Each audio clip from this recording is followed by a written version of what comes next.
Hi friends, welcome to my channel. కొబ్బరి అచ్చు healthy వేలో, ఈజీ ప్రాసెస్లో, విత్ పర్ఫెక్ట్ మెజర్మెంట్స్తో క్లియర్గా ఎక్స్ప్లెయిన్ చేస్తూ వీడియో చేసామండి. వీడియో మొత్తం చూసేయండి, ఎక్కడ స్కిప్ చేయకుండా. ఇప్పుడు వరలక్ష్మి వ్రతానికి మనం కలసం పెట్టుకుంటాం కదండి, అందులో కొబ్బరికాయ ఏదో ఒక స్వీట్ వండుకుంటే మంచిదంటారు. సో వాటితోటే ఈరోజు అయితే ఈ కొబ్బరి అచ్చు అయితే ప్రిపేర్ చేసాము. దీనికి మెయిన్ ముద్దరగా ఉన్న కొబ్బరికాయలు తీసుకోవాలి. లేతవైతే అంత బాగోవండి. చూడండి, ఇవి ముద్దరగా ఉండాలి, అప్పుడే ఇది చాలా టేస్టీగా ఉంటుంది. వాటిని కట్ చేసుకుని తురుముకుని ఉంచుకోవాలి. మేము మిక్సీ పెట్టుకున్నామండి. ఇక్కడ 2 కప్పులు వచ్చింది. స్టవ్ వెలిగించి ప్యాన్ పెట్టుకుని అందులో ఒక 2 టేబుల్ స్పూన్స్ అయితే నెయ్యి వేసామండి. ఆ నెయ్యిలో ఈ మనం తురుముకున్న కొబ్బరి తురుము అంతా కూడా వేసుకుని బాగా ఫ్రై చేసుకోవాలి. ఇది లైట్గా కలర్ చేంజ్ అయ్యే వరకు ఫ్రై చేయాలండి. కొంచెం టైం పడుతుంది. ఒక మంచి అరోమా వస్తుంది, కలర్ కూడా లైట్గా షేడ్ అవుతుంది. అప్పుడు తీసుకుని ఇలాగా పక్కన పెట్టుకోవాలి. తురుము అంతా తీసుకుని పక్కన పెట్టుకోవాలి. నెక్స్ట్ అయితే పాకం పెట్టుకోవాలండి. మనం పాకానికి ఇక్కడ బెల్లం వాడాము. పంచదార అయినా కూడా యూస్ చేసుకోవచ్చు. కాకపోతే బెల్లం అన్నది కలరు బాగుంటుంది, అలాగే టేస్ట్ కూడా చాలా బాగుంటుంది, హెల్దీ కూడా. సో ఇక్కడ మేమైతే బెల్లం వాడాం. మీరైతే పంచదార అయినా కూడా యూస్ చేసుకోవచ్చు. ఇక్కడ కొబ్బరి తురుము ఏ బౌల్తో అయితే తీసుకున్నామో అదే బౌల్తో పంచదార కానీ బెల్లం కానీ అదే కొలతలు తీసుకుంటారు. చాలామంది ఇక్కడ మనకి 2 కప్పులు అయిందండి. కానీ ఇక్కడ మేము బెల్లం కప్పున్నర, ఒక ఫుల్ కప్పు, ఇంకో హాఫ్ కప్పు తీసుకున్నాము. చాలామంది ఎంతకంతే వేసుకుంటారు. అలా అయితే స్వీట్ ఓవర్గా అయిపోతుందండి.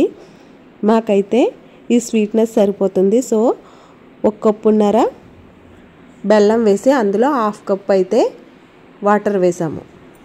సో మీరు తీపి ఎక్కువ తినేవాళ్ళు అయితే కొబ్బరి తురుము ఎంత అయితే బెల్లం కానీ షుగర్ కానీ అంతే వేసుకోవచ్చు. ఇది మరగాలి. మరిగి లైట్గా పాకం, అంటే మరీ తిక్క పాకం అంటే అక్కర్లేదండి. గట్టి పాకము, తీగ పాకం కూడా జస్ట్ ఇందులో చూపిస్తాను. అలా పాకం వచ్చిన తర్వాత మనం ఫ్రై చేసి ఉంచుకున్న కొబ్బరి తురుము అందులో వేసుకోవాలి. చూడండి, ఇక్కడ పాకం అయితే చూపిస్తున్నాను.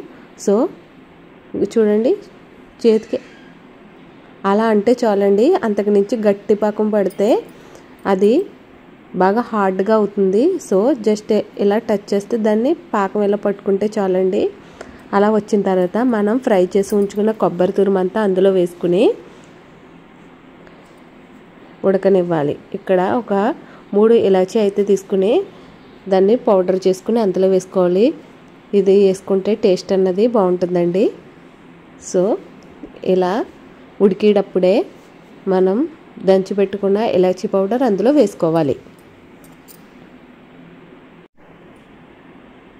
చూడండి ఇక్కడ ఎలా ఉడుకుతుందో. సో ఇది కూడా టైము ఎక్కువే పడుతుందండి. అదంతా దగ్గర పడి మనకి తెలుస్తుంది. బాగా దగ్గర పడి అంతవరకు బాగా ఉడకనివ్వాలండి. అలా ఉడకకపోతే ఇదేమవుతుందంటే అచ్చులా రాకుండా ఉండ చేసుకునేలాగా అయిపోతుంది. సో అచ్చులా కావాలంటే దాన్ని అందులో బాగా ఉడకనిచ్చి దగ్గర పడనివ్వాలి. ఇక్కడ మనం ఒక ప్లేట్ తీసుకుని ఆయిల్ బాగా ఈవెన్గా స్ప్రెడ్ చేసుకోవాలండి. పక్కల్లా మొత్తం అంతా వచ్చేలాగా నెయ్యిని తీసుకుని స్ప్రెడ్ చేసుకోవాలి. ఆయిల్ అన్నా కూడా చేసుకోవచ్చు. చూడండి, మంచి స్మెల్ వస్తూ ఇలా దగ్గర పడేంత వరకు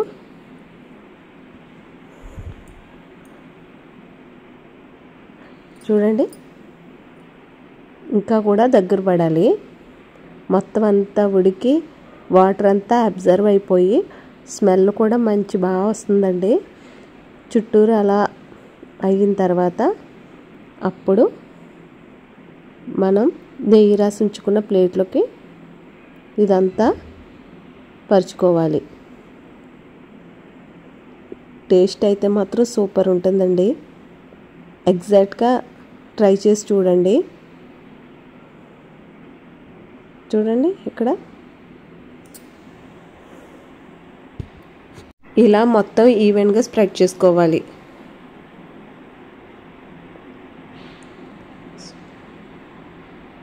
వేడిగా ఉన్నప్పుడే స్ప్రెడ్ చేసుకుని చూడండి ఇక్కడ ఆ స్పూన్కి నెయ్యి పామి మొత్తం బాగా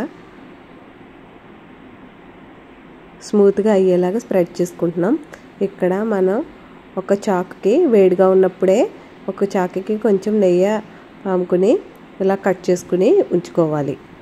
ఇలా కట్ చేసుకుని ఉంచుకొని ఒక 2 hours అన్నా అలాగా వదిలేయాలండి. బాగా చల్లగా రూమ్ టెంపరేచర్కి వచ్చేంత వరకు దాన్ని అలా వదిలేయాలి. చూడండి పక్కన కూడా ఎలా అనుకుంటున్నాను. ఇది ఉండల కిందన్నా చేసుకోవచ్చు, అచ్చుల కిందన్నా చూసుకోవచ్చు. చూడండి ఎలా అవుతుందో ఉండ అలా అవ్వాలి. అదే పాకం సరిగా రాకుండా పూర్తిగా అవ్వకపోతే ఆ ఉండ అలా అవ్వదండి, ఇడిపోయినట్టు అవుతుంది. మీకు అది తెలియడం గురించే ఇలా ఇచ్చాను. ఇదిగోండి కొబ్బరచ్చులు అయితే రెడీ అండి. మీలో ఈ కొబ్బరచ్చులు అంటే ఎంతమందికి ఇష్టం అన్నది కూడా కామెంట్ చేసి చెప్పండి. అంతే అండి, కొబ్బరచ్చులు అయితే రెడీ. ఇవి ఫ్రిడ్జ్లో పెట్టుకుని స్టోర్ చేసుకోవచ్చు. 1 month అయినా కూడా స్టోర్ ఉంటాయండి. చూడండి ఇలా ఇరిపిన ఉండలు చేసిన ఏ రకంగా అయినా కూడా ఇవి చాలా బాగా ఉంటాయి. మీకు ఈ వీడియో ఎలా అనిపించింది అన్నది కామెంట్ చేయండి. వీడియో నచ్చినట్లయితే ప్లీజ్ డూ సబ్స్క్రైబ్ అండి. అంతే అండి, కొబ్బరచ్చులు అయితే రెడీ. సేమ్ ఇదే వేలో షుగర్తో కూడా చేసుకోవచ్చు. Please do subscribe. Thank you for watching.